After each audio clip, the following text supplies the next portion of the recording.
예, 여러분 반갑습니다. 예. 자, 이제 애터미 사업에 성공하셔야 되는데 앞에 여러 리더분들이 여러 가지 좋은 설명을 하셨는데 지금 시중에 굉장히 잘 팔리는 책이 하나 있어요. 제목이 죽도록 공부해도 죽지 않는다. 애터미 사업 죽도록 하다 죽은 사람이 지금까지 한 명도 없어. 안 죽어요. 안 죽어. 제가 군대에서 훈련을 해보니까 사흘 밤낮을 앉아도 안 죽읍니다. 안 죽어. 안 죽는데 단 한 가지가 있어. 엉덩이를 붙였다 하면 졸려 그때부터. 이게 소나기가 퍼붓는지 뭐 하는지 아무 관심이 없어. 그냥 자. 그런데 안 죽더라고. 아무튼 죽도록 하면 성공합니다. 그런데 반드시 죽도록 하는데 자본을 가져야 돼요. 자본은 여기서 제가 말하는 자본은 돈이 아닙니다. 돈이 아니고 무슨 일을 하든지 자본을 갖지 않으면 절대로 성공할 수가 없어요. 자, 하나하나 알아봅시다. 자, 노력보다 뛰어난 천재는 없다. 게을러 빠진 사람은 뭘 해도 성공 못해요. 그럼 뭐가 게을러 빠진 것인가는 차차 알아야 돼. 자, 다음. 애터미는 빅 비즈니스입니다. 지금 글로벌로 나가고 있죠. 계속 글로벌로 나갈 겁니다. 나가는데 상한선을 5천만 원으로 뒀기 때문에 월 5천만 원을 버는 비즈니스가 스몰 비즈니스가 아니에요. 빅 비즈니스. 빅 비즈니스인데 왜 우습게 생각하느냐? 공짜로 하니까 공짜로 하니까 그래요. 공짜라고 해서 귀한 것이 아닌 것이 아니에요. 지금 숨을 쉬고 계시잖아. 이 공기 얼마예요 이거? 공짜잖아요. 공짜예요. 5분만 숨 안 쉬어봐요. 돌아가셔. 그렇게 중요해. 햇빛 공짜잖아요. 공짜가 중요한 것이 공짜라고 해서 중요하지 않다. 그 등식은 성립하지 않아요.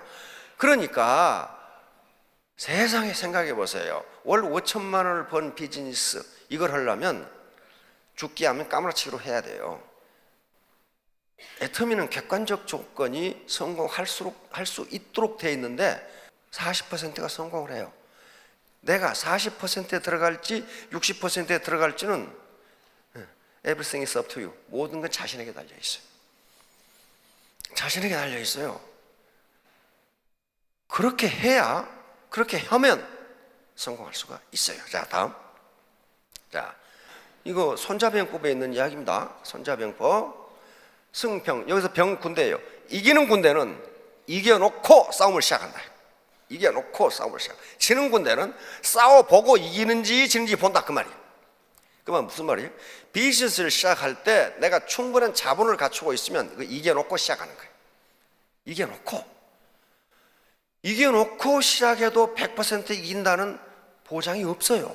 근데 이길지 질지 모르는 싸움을 시작해놓고 이기기를 기대한다? 그건 넌센스입니다. 넌센스예요. 바로 자본의 양과 질이 생산성을 결정하고 생산성에 따라 소득이 결정됩니다. 생산성이 낮은데 높은 소득 기대할 수 없어요. 반드시 생산성이 있어야 돼. 이건 옳고 그름의 문제가 아닙니다. 팩트, 사실이에요. 사실. 우리는 자본주의 시장경제 체제이기 때문에 자본을 갖지 못한 자는 자본을 가진 자에게 대항할 수 없습니다. 대항할 수 없어요. 자, 자본 축적을 위한 전제 조건. 전제 조건은 뭐냐? 신사숙녀. 애터미에서 정의하는 신사숙녀는 건전한 상식을 가진 민주시민이에요. 건전한 상식이에요. 왜 그러냐 하면은 건전한 상식을 가지고 있어야 겸손해지고 귀를 열고 새로운 지식과 정보를 받아들여. 그러니까 여기서 나도 안다고 생각하지 마시고 새로운 정보를 계속 받아들이셔야 돼요. 그러면 점점 머리가 좋아져. 그러면 신사숙녀가 돼서 점점 새로운 정보와 새로운 지식을 배워간다는 것은 인간 개발이 되어가고 있다는 걸 의미해요. 휴먼 디벨롭먼트. 인간 개발이 돼야 된다고, 인간 개발. 그래서 유엔에서는 매년 인간 개발 지수, 그 나라의 인간 개발 지수가 얼마인가를 지수로 매년 발표를 해. 그러면 인간 개발이 잘 된 나라가 소득이 높겠어요? 안 된 나라가 소득이 높겠어요? 어이, 어떻게 공부도 안 하시면 정확하게 하네? 인간 개발이 잘 된 나라가 소득이 높고 선진국이에요. 그러면 우리나라에서 인간 개발이 잘 된 사람과 안 된 사람, 누가 소득이 높겠어요? 당연히 그래요. 이건 국제 통계입니다. 유엔 통계예요. 자, 인간 개발 지수가 가장 높은 나라가 어떤 나라예요? 노르웨이 949. 1.0 만점에 949. 소득 어때요? 높죠? 자, 싱가포르 소득이 어때요? 높죠? 미국, 캐나다, 일본, 대한민국, 그렇죠? 이게 인간 개발 지수가 0.800 이상이면 베리 하이에 속합니다. 유엔에서 그렇게 불려요. 매우 인간 개발이 잘 된 국가. 우리나라는 세계 몇이에요? 18위로 잘 된 국가예요. 자, 이런 나라들은 전부 소득이 높아요. 자, 다음. 인간 개발이 낮으니까 소득이 낮아져. 그렇죠? 낮아지죠? 분명히 낮아지지. 보세요. 아주 그냥 비참할 정도로 안 된 나라들, 소득이 아주 비참하죠. 비참하죠. 그러면 우리나라의 그러니까 인간 개발 지수 측면에서 보면 우리 국민은 참 불행한 사람들이야. 왜냐하면 평균이 높으니까, 평균이 하도 높으니까 그보다 더 높게 올라가면 어떻게 해야 돼? 죽기 살기로 노력하지 않으면 안 돼요. 이 평균보다 높으려면 얼마나 노력을 해야 되겠냐고, 얼마나 가슴을 열어야 되겠냔 말이에요. 응? 꽁 닫고 앉아가지고, 그래가지고 철커덕 닫아놓고는 혼자 이 둘을 앉아있어. 이건 네트워크 사업이에요. 네트워크는 소통입니다.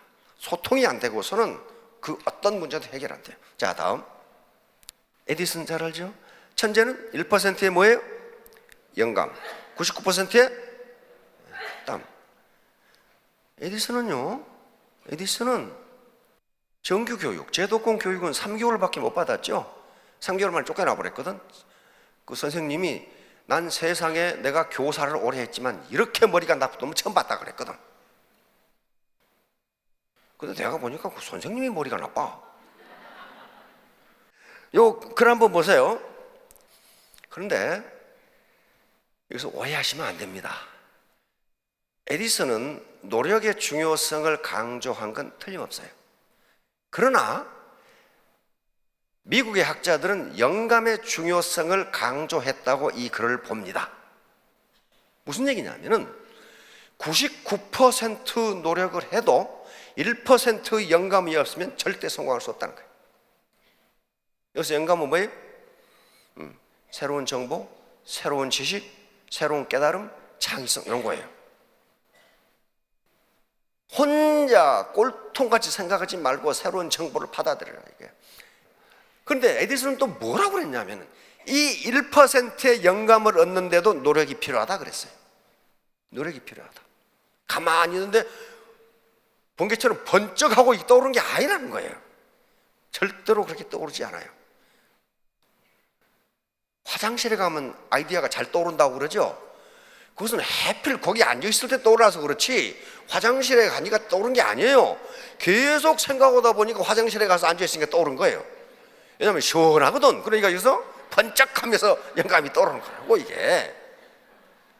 그러니까 영감 안 떠오른다고 아무것도 안 하고 화장실에 앉아있으면 안 떠올라요, 그거. 자, 다음. 누굽니까? 마스시다 꼬노스케. 이 양반 또 초등학교 4학년 중퇴야. 세계적인 기업 파나소닉을 만들었죠.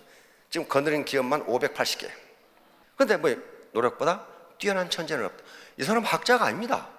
자기가 해보니까 그렇더라. 해보니까 인생을 살아보니까 그렇더라는 거예요. 잊지 말기 바랍니다. 노력보다 뛰어난 천재는 없다. 없어요.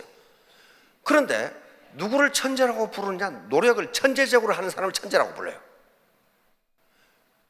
머리가 아무리 좋아도 노력하지 않는 놈은요, 절대로 대학도 제대로 졸업 못해요. 그런 케이스가 많아요. 자, 다음. 루이스 터먼이라고 하는, 이제 심리학자들의 관심은 뭐였냐면, 도대체 한 인간이 태어나서 일생을 어떻게 살 것인가가 학자들의 관심거리였어요. 자, 그런데 루이스 더먼 교수는 그 인간의 IQ만 알면은 그 인간이 평생 어떻게 살 것인지를 알 수 있다. 이걸 가설로 내었었어요. 스탠포드 대학 심리학 교수였거든요. 지금 중고등학교, 초등학교, 중고등학교에서 IQ 테스트를 하는 IQ 테스트는 이분이 만든 거예요. 원래 것을 바탕으로, 비뇌 테스트를 바탕으로 해서. 그런데 미국의 위대한 점은 뭐냐면요, 연구를 한번 시작하면은 연구 대상이 다 죽을 때까지 해. 그래서 캘리포니아 중고등학생, 초중고등학생 25만 명의 IQ 테스트를 하고 천재라고 생각되는 IQ 130 이상을 골라서 2,500명을 골라가지고 각 학생마다 전부 파일을 만들었어. 평생을 추적하는 거야. 이 인간이 어떻게 살아가는지. 배우자는 어떻고, 성격은 어떻고, 좋아하는 음식은 어떻고, 질병은 어떻고, 사회적 지위는 어떻고, 직업은 뭐 다 기록해놓은 거야. 그럼 후세 학자들이 그걸 연구를 해.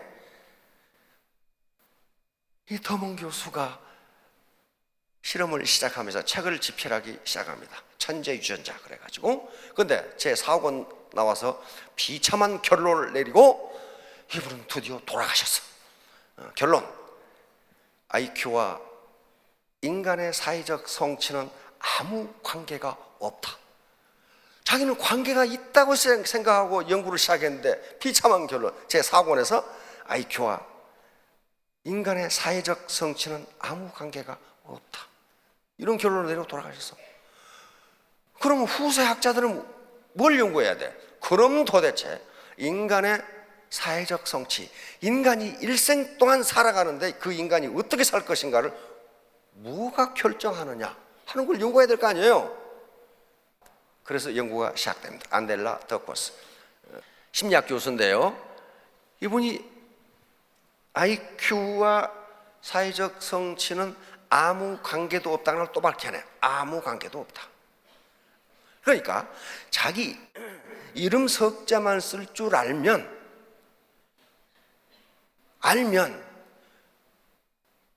IQ가 81만 돼도 IQ와 사회적 성취, 사회적 성공과는 관계가 없다예요. 그럼 뭐냐? 결론은 그릿이에요. 그릿은 열정과 끈기입니다. 열정과 끈기. 열정 앤드 끈기. 그러니까 덕호 박사 연설에서 그렇게 이야기합니다. 인생을 끝까지 물고 늘어져라. 그럼 당신은 성공한다. 그랬어요. 끝까지 물고 늘어져라. 근데 물고 늘어진 사람은 반드시 성공해요. 반드시. 물고 있다가 이빨 아프다가 놔버리면 실패. 에? 자, 왜 천재들이 노력의 천재인가를 봅시다. 하버드 대학은 아이비리그 대학으로 세계 최고 대학입니다. 그렇죠? 세계 최고 천재들이 모인 대학이에요. 그러면 이 친구들이 도서관에 해놓은 낙서가 있어요. 근데 청소부가 그 낙서를 지우려고 보니까 말이 너무 좋아. 안 지웠어.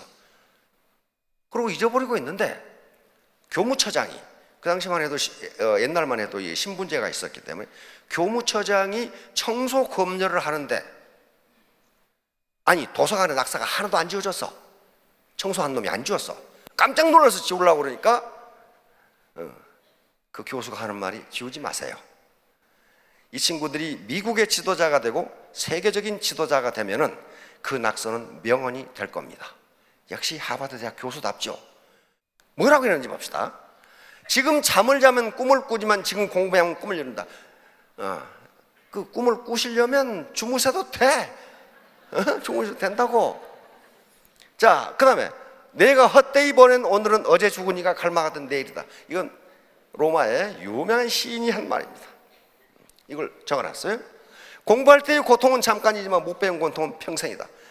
다시 말하면 애터미 사업을 할 때에 속 틀어지는 건 잠깐이지만 평생 가난하게 살면 평생 고생한다. 공부는 시간이 부족한 것이 아니라 노력이 부족한 것이다. 이게 천재들이 하는 소리예요. 지금 흘린 침은 내일 흘릴 눈물이다. 침 질질 흘리며 졸은 사람 있죠, 이게. 하버드 대학 도서관에 있는 낙서예요. 자, 다음 보세요. 오늘 걷지 않으면 내일 어떻게 해야 돼? 내일 뛰어야 한다. 걸어야 돼요. 피곤해도 걸어야 돼요. 미래에 투자하는 사람은 현실에 충실하는 사람이다. 아이고 내일부터 잘해야지. 잘못하면 내일 또 잘못해. 쑥 하다가 불가능이란 노래가지 않는 자의 변명이다.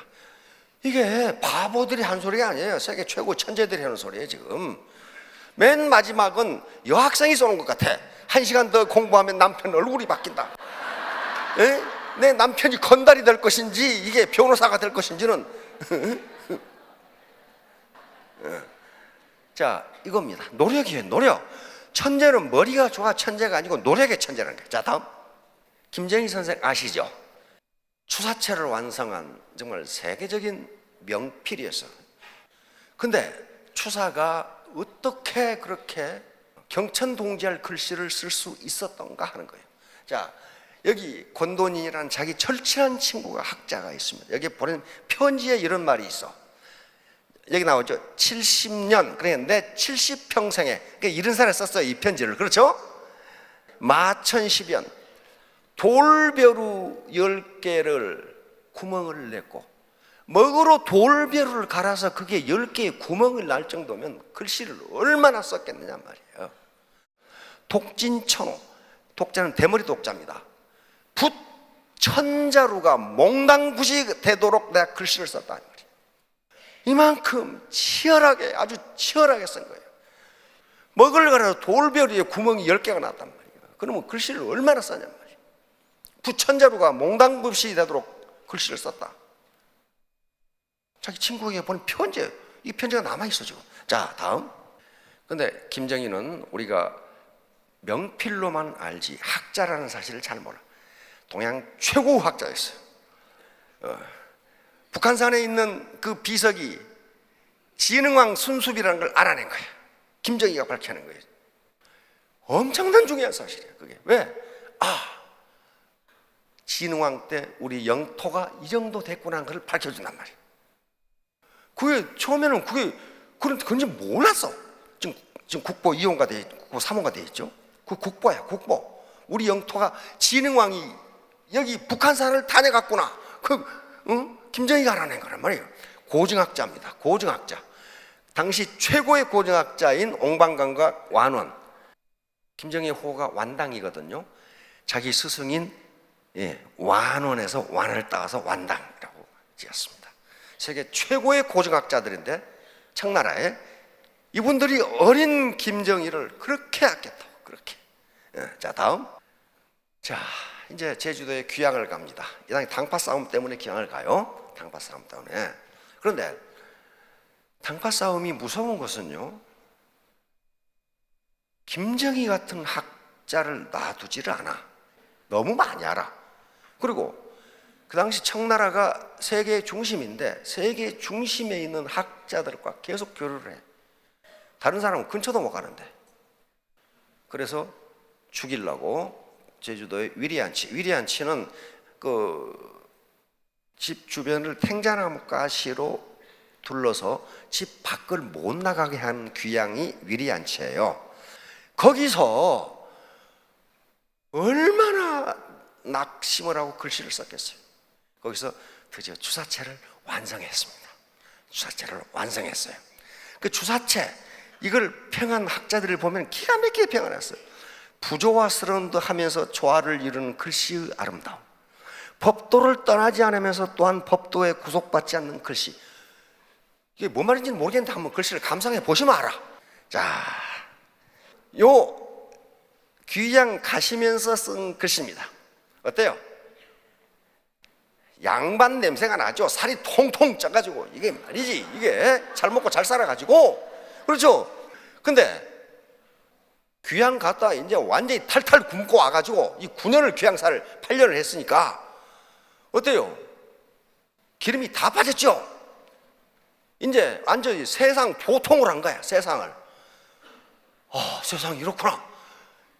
그래서 배짱 말랐죠. 이제 똑같은 글씨가 나는데 완전히 기름이 빠져버렸어. 거의 도통한 거야. 이제 세상살이에 대해서. 그러니까 글씨가 뭐예요? 그 사람 인생을 반영하는 거예요. 이게 추사체예요. 이거 대죽자입니다. 대죽자. 중노지실. 화로를 대나무로 뜨겁지 않게 감싸가지고 거기서 차를 끓여 먹고 시를 읽고 글씨를 쓰고 하는 그 방만 있으면 조갑니다, 그 말이지. 예? 근데 이 대죽자를 보세요. 고든 대나무가 있는가 하면 굽은 대나무도 있고, 세상이죠. 세상. 로자를 화로 로자거든요. 화로 로자를 가만히 보세요. 요 다리가 4개가 있죠. 화로 다리가 4개가 있는데 마치 밑에서 불 떼는 것처럼 써놨어요. 그렇죠? 요건 주전자야, 주전자. 지금 화로 위에서 주전자가 끓고 있는데 불화자죠. 불화자인데 요게 주전자 주둥아리예요. 주둥아리. 화로 로자를 저렇게 써놨어. 근데 더 기가 막힌 것은 이게 갈지자예요. 갈지자인데 어떻게 써놨냐면은 여기에 차탁이에요. 차탁. 차를 놓는 탁자. 그렇죠? 여기에 찻잔이 있는데 김이 모락모락 나. 여기서 지금 물을 부은 거예요, 지금. 김이 모락모락 나는데 이 김이 어디로 향했어요? 집실자인데 집실자를 흙토 위에 창문을 딱 내놨어. 이 창문 쪽으로 김이 흐르는 거예요, 지금. 이렇게 써놨어. 글씨를 이게 주사체예요. 자, 다음. 이건 보세요, 또. 소창, 다명, 상하구자. 작을 소자를 써놨는데, 작을 소자. 꼭 늙어서 자기 코하고 수염밖에 없는 그렇게 써놨어. 보세요. 그렇죠? 수염 이렇게 나와가지고.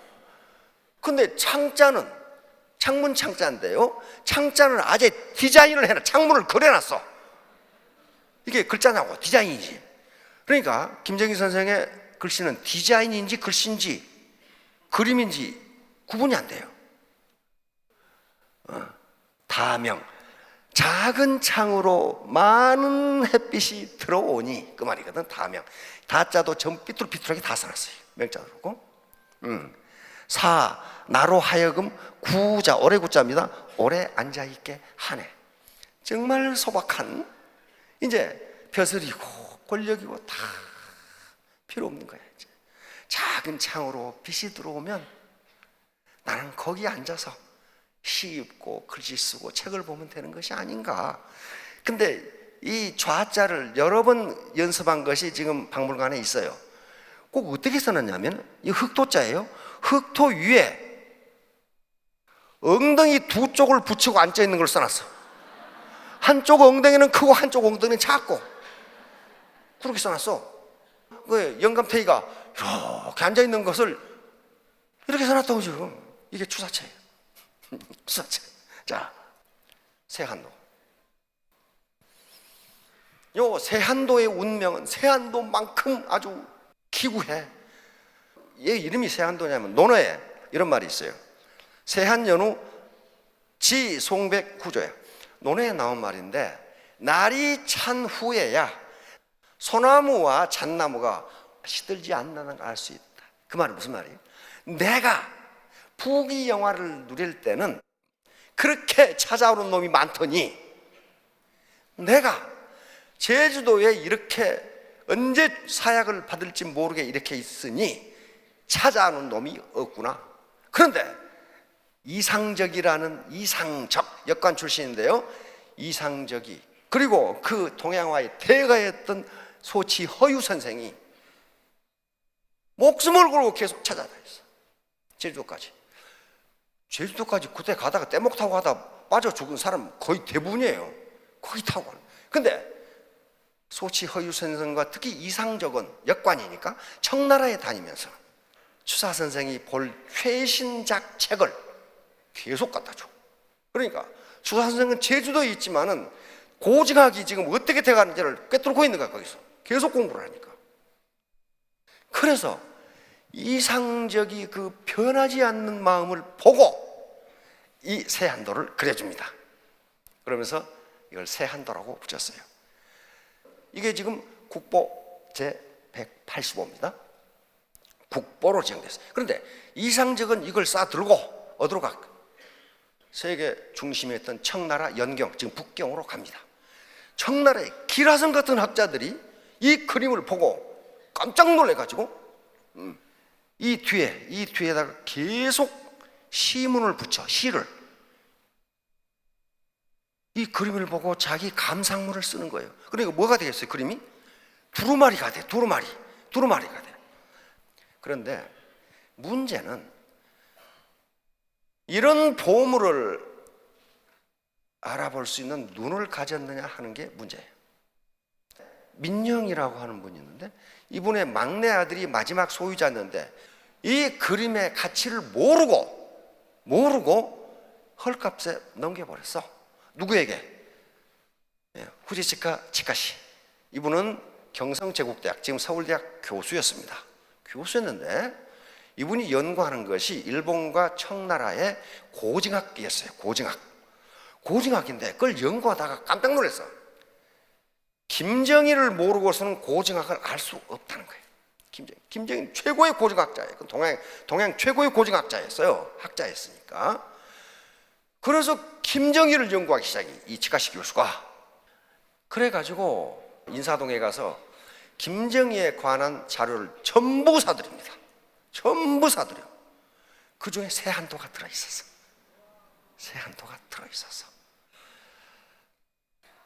근데 일본인이 세한도를 가져갔다는 것을 안 사람이 요 누구냐 하면은 조선 후기에 추사 이후에 최고의 서예가였던 손재영 선생이 알았어. 아니, 추사의 세한도를 치카시가 가져갔다고? 그래가지고 서울대학으로 찾아갔어. 경성제국대학으로. 존말 할 때 그거 내놓으라고 그랬어. 존말로 할 때 지금 내놓. 왜? 이 당시에 손재영 선생은 엄청난 부자였습니다. 지주에서 돈을 달란트로 줄 테니까 그 세한도 내놓으라고. 그러니까 어때요? 그걸 팔아먹은 놈하고 손재영 선생하고는 천양지차죠. 그 가치를 알아본 거란 말이에요. 그런데 치카시가 정년 퇴임을 하고 일본으로 가버렸어. 그 그림을 가지고 가버렸어. 그림을 가지고 동경으로 가버렸어. 그리고 추사에 가는 자료를 모아가지고 일본으로 가버렸어. 손재영 선생은 쫓아가서 매일 아침 인사를 다니면서 내놓으라 이게야. 지금 내 돈을 얼마든지 줄 테니까 내놓으라 이게야. 그 그림 치카시는 못 내놓는다 이거야. 내가 죽을 때 우리 아들에게 조선에 넘겨주라고 유언을 하고 죽을 테니 그때 와서 찾아가라 그랬단 말이야. 그러니까 손재영 선생 안 된다 이거야. 지금 내놓으라 이거야. 지금. 그래 놓고는 아예 치카시 옆에다가 새빵을 넣어놓고 계속 날마다 다녀. 날마다 그 집 가서 마당 쓸고 그 내놓으라 이거야. 존말할 때.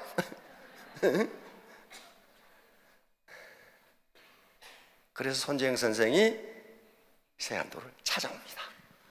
값을 얼마를 받을 거요?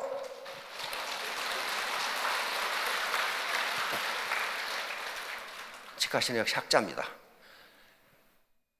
이런 것을, 이렇게 뛰어난 작품을 선비가 어떻게 돈을 받겠소? 그냥 드릴 테니 당신들 보관이나 잘하세요. 이렇게 그냥 준 거예요. 어떻게 선비가 이런 거자개를 돈을 받고 팔겠소? 드릴 테니 보관이나 잘하세요. 이렇게 된 거야. 그러니까 이 손재영 선생은 즉각 그걸 가지고 와서 누구한테 갔냐 하면은 애국지사, 독립지사 오세창 선생한테 갑니다. 오세창 선생이 이 그림을 보고 조선의 국보일세. 그럼 뒤에다 다시 배광기를 그림 감상 써준 거야. 역시 가치를 알아본 사람과 알아보지 못한 다르죠. 그리고 다시 여기에 초대 부통령 이시영 선생입니다. 이시영 선생한테 가지고 왔더니 이거 조선의 국보 아닌가? 또 글을 써줘. 그리고 정인보 선생한테 가지고 또 글을 써줘. 이렇게 훌륭한, 드디어 국보로 지정이 됩니다. 국보 180원. 180원인데 이 가치를 몰라보고 인사동에 팔아버린 놈도 있다 이거야. 그런데 그 가치를 알아보고 일본까지 쫓아가가지고도 찾아온 사람도 있어 또.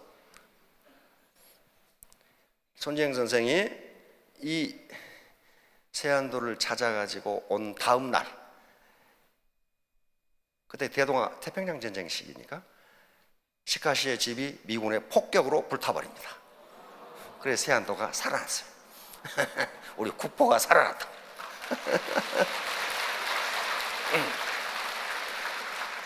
과천에 가면 추사 선생이 여성을 보는 것이 과천, 과천이 있죠. 과천 가면 추사 선생 기념관이 있거든요. 그 아들이 또 역시 학자의 아들다와 아버지가 모은 추사에 관한 자료 무려 1만 점을 거기에 그냥 기증했어요. 그건 돈으로 따질 수가 없죠. 그걸 그냥 기증했어. 후민정음 해례본 가지고 200억 내라노나 한다고 그런 거지하고 이거 다르죠. 역시 학자의 아들이야. 이렇게 귀한 것을 돈을 받고 팔 수 없다. 돈을 받고 팔 수 없어. 1만 점을 그냥 줘버린다. 자, 결론입니다. 불광불분. 미치지 않으면 미칠 수 없다. 이 펀입니다. 펀. 동음 이어 펀이에요. 같은 음이 나는 걸로 해서 언어 유희를 한 겁니다. 그러니까 이 내적 동기입니다. 무슨 일이든지 미쳐야 된다. 미친다는 것은 추사가 미쳤죠. 돌벼루를 어떻게 10개로 구멍을 냅니까? 부천자루가 몽랑붓이 되도록 어떻게 글씨를 그렇게 쓸 수 있어요? 그건 내적 동기. 그 자체에서 기쁨을 얻지 못하면요 절대로 저렇게 할 수 없어요. 따라서 애터미 사업에 성공하는 것도 내적 동기가 필요합니다.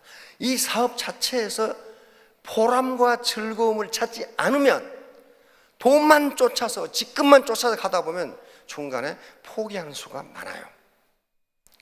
인간은 즐겁지 않으면 일을 못합니다. 못해요. 그래서 내가 해보니 일을 미치도록 해도 미치지도 않고 죽도록 해도 죽지도 않더라고. 그렇게 치열하게 하지 않으면 그 어떤 것도 할 수 없어요. 자, 그래서 주역의 말로 말무리하도록 하겠습니다. 주역의 천행건 자강불식. 하늘의 움직임은 굳건하다. 스스로 강해져서 쉬지 말라.